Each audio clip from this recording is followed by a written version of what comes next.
주세요. 올해 우리 전국의 전국의 대학에서 신입생 모집하기가 쉽지가 않았다라고 그러죠. 미달되는 학교들이 지방대는 뭐 거의 대부분 미달 많이 됐고요.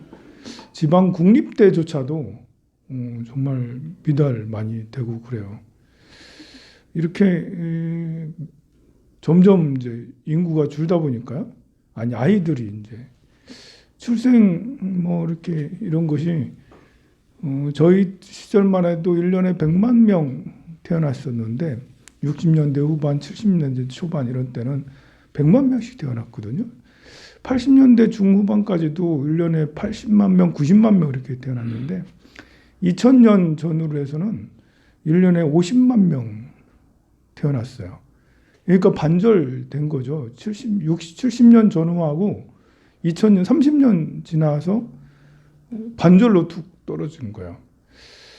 그러니까 이제 지금 대학에 들어가는 요 아이들은 갑자기 이제 이렇게 대학에서도 몇 년 동안 계속 줄긴 했어도 이 줄다가 이제 70만 명 전후 뭐 이렇게 태어나다가 갑자기 푹 떨어진 때가 2000년 전후 돼서 푹 떨어졌거든요. 그러니까 이제 지금 대학도 약간 패닉 상태에 들어갈 수 있죠. 신입생 모집하기가 어려운 거예요. 특히 지방대는.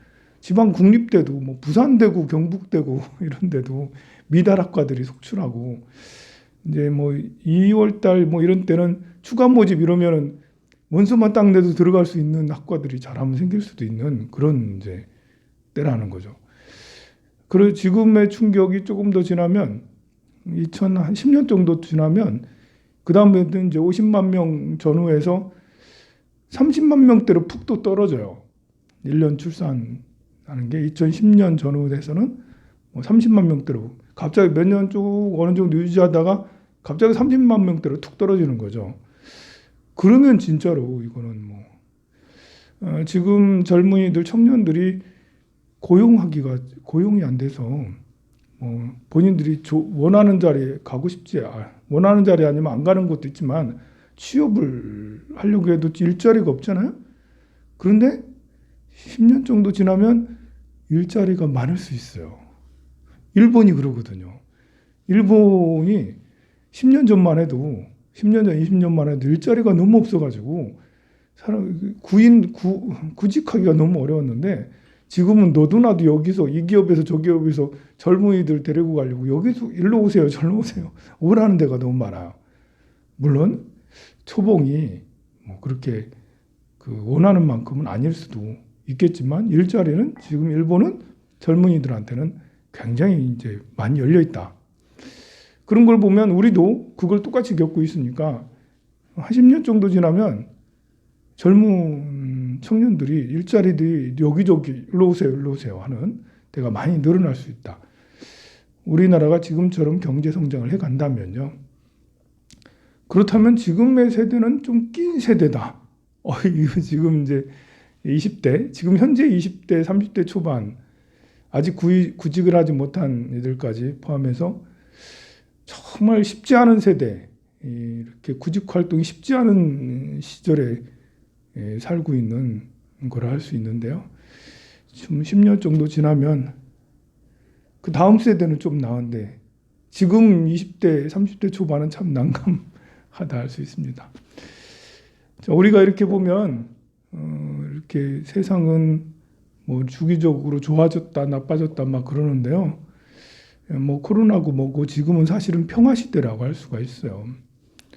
이 평화 시대가 언제 다시 또 이렇게 어떤 그 혼란한 시기로 접어들 수 있는지 잘 모르겠다라는 거죠.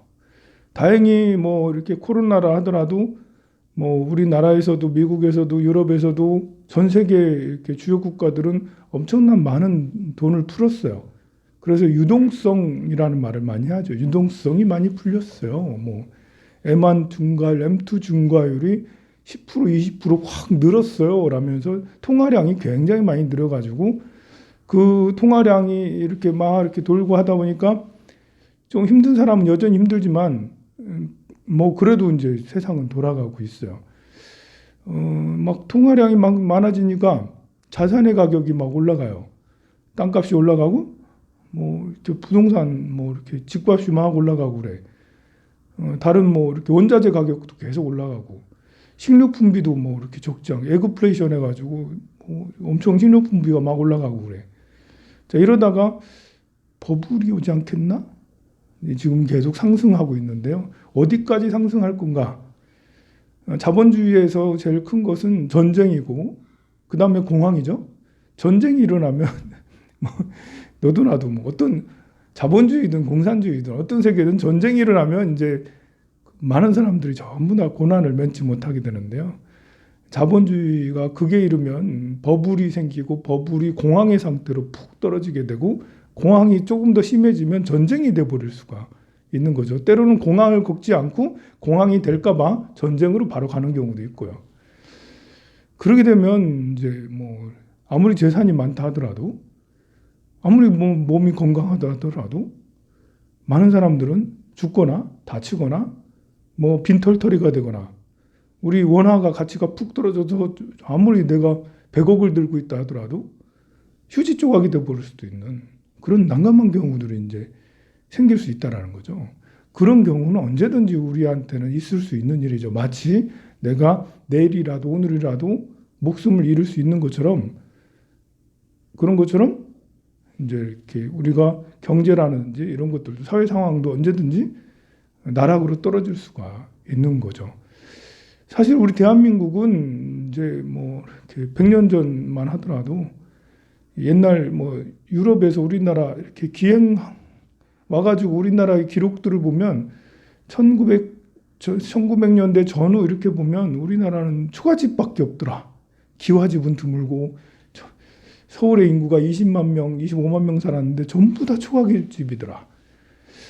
그리고 이제 하수구 이런 게 안 돼 있고 뭐 사람들은 이제 대변 소변을 그냥 마당에다 버리더라. 그래가지고 그래서 뭐 대도시들은 악취가 너무나도 심하게 나고 더럽다더라. 그렇게 기술을 하고 그래요. 게다가 이제 그 한국의 당시의 남자들은 빈둥빈둥 놀기만 하더라. 일을 할 생각을 안 하더라. 왜 처음에는 그 이상했는데 알고 보니까 하도 집안 관리들이 빼먹고 해가지고 돈 벌어봐야 다 뺏긴다 해가지고 먹고 살 만큼만 하더라. 그 한국의 남자들은 그냥 둘러앉아가지고 저 담배나 우리나라가 이제 골초 나라였거든요. 이렇게 정조 이전부터 영조 이때부터 전 국민이 심지어 7, 8세 되는 아이들조차 담배 피는 나라였어요. 우리나라 완전 꼴초 국가였어요. 그게 이제 조선 후기까지 계속 전국의 남녀노소들은 전부 다 담배 피더라. 뭐 이렇게 남자들은 둘러앉아고 계속 담배나 피고 도란도란 놀기나 하고 빈둥빈둥 되더라. 여자들은 꽤나 부지런하더라. 여자들은 남자들은 빈둥대고 여자는 조금 이제 열심히 하고. 근데 신기한 거는 모두 다 하얀 옷을 입고 있더라. 그렇게 지저분한데도 신기하게 하얀 옷 전부 다 하얀 옷 입더라라고 그렇게 했던 때가 100년 전 이야기인데요. 참 100년 상전벽해라고 정말 많이 바뀌어서 지금은 하수구 시설이 얼마나 잘 돼 있고 수세식이 얼마나 잘 돼 있고 이렇게 돼 있습니까? 또 이렇게 옛날 우리 100년 전, 200년 전에 내가 조선에 태어났다라면 나는 어떻게 살아갈까 생각을 한다면 참 머슴이 가지고 돌쇠 뭐 이러면서 이제 마당 쓸고 뭐 이렇게 이제 그렇게 살았을 거 아니에요. 참 지금은 이렇게 그 큰 집을 짓고 뭐 이렇게 아파트에 어디에 뭐 다 이렇게 살고 편안하게 살고 있는데요.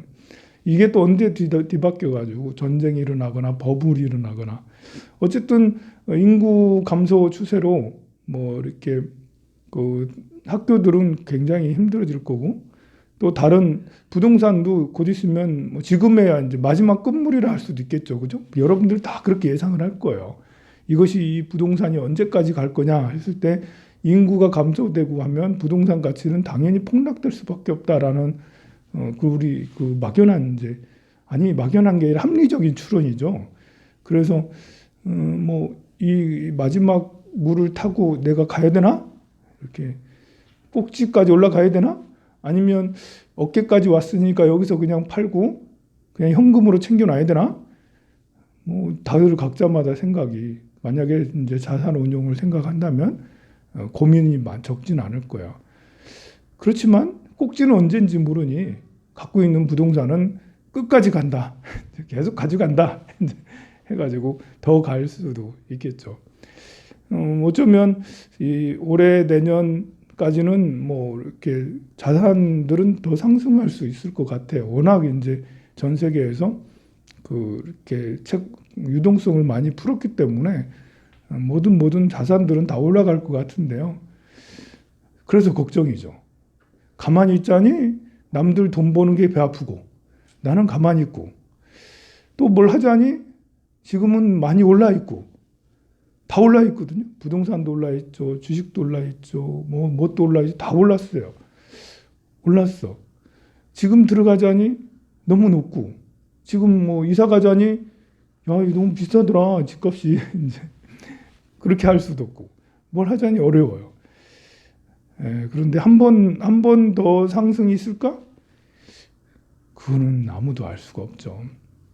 그거는 이제 어떤 것이든 리스크를 동반할 수밖에 없어요. 무엇을 하더라도 자기가 편안하려면 그냥 뭐 마음 다스리면서 이래도 괜찮고 저래도 괜찮아. 나는 그냥 가만히 안전한 게 좋아. 라고 그렇게 생각하는 사람은 가만히 있고, 대신에 이제 마인드 조절을 해야죠. 이 사람 저 사람 돈 벌었다더라, 뭐 했다더라, 그런 말을 들어도 스스로 나는 내 포지션이 계속 이랬으니까 남들 다 부자 돼도 나는 괜찮아. 이렇게 이제 스스로 마음 조절을 할 수 있는 사람이라면 그렇게 하는 것이 좋을 수 있겠죠. 그런데 배 아파하는 사람, 나는 가만히 있었더니 남들 다 부자 됐더라. 사실 뭐 이렇게 절에 다니는 사람들이 많이 그래요. 보면 이렇게 뭘 어떻게 해야 될지, 뭘 하긴 해야 되는데 할 줄 모르고 이렇게 가만히 있다가 이제 다 주위에 돌아보니까 남들은 다 부자고 나는 그냥 똑같아. 이런 분이 절에 다니는 사람들 중에 아주 많아요. 그런 분이. 그런데 쉽지는 않은 거겠죠. 어떤 걸 하더라도 뭘 하더라도 리스크는 항상 동반해서 실패할 확률도 있고, 내가 투자한 자산의 많게는 50%, 적게는 10%, 20%는 늘 이렇게 줄어들 수밖에 없다라는 그런 이제 리스크를 안고, 그렇게 줄어들어도 괜찮아, 한번 해봤잖아, 뭐 해본 걸로, 공부한 걸로 나는 만족할 거야, 뭐 이런 마인드라면 또 그런 걸 도전해도 뭐 괜찮을 수도 있겠죠.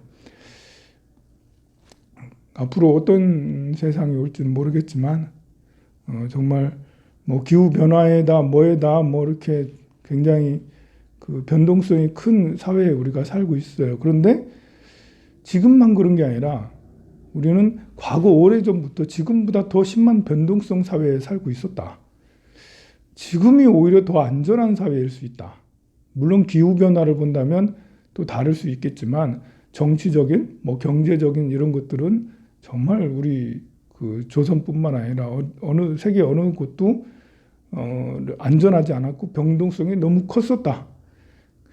제일 중요한 것은 그런 이제 세상이 이렇게 변동성이 큰 사회에 스스로 자기 마음을 지킬 줄 알고, 마음을 조절할 줄 알고, 어떤 어려움이 생겨도 내가 쫄딱 망해도, 내가 당장 뭐 이렇게 몸이 크게 아파도, 죽음에 이르게 돼도, 주변의 상황이 나빠도 내 마음이 이렇게 스스로 자기 자신을 지킬 수 있고 남에게 힘이 돼줄 수 있는 그런 마인드를 갖는 것이 일단은 제일 중요하겠죠. 성불하십시오.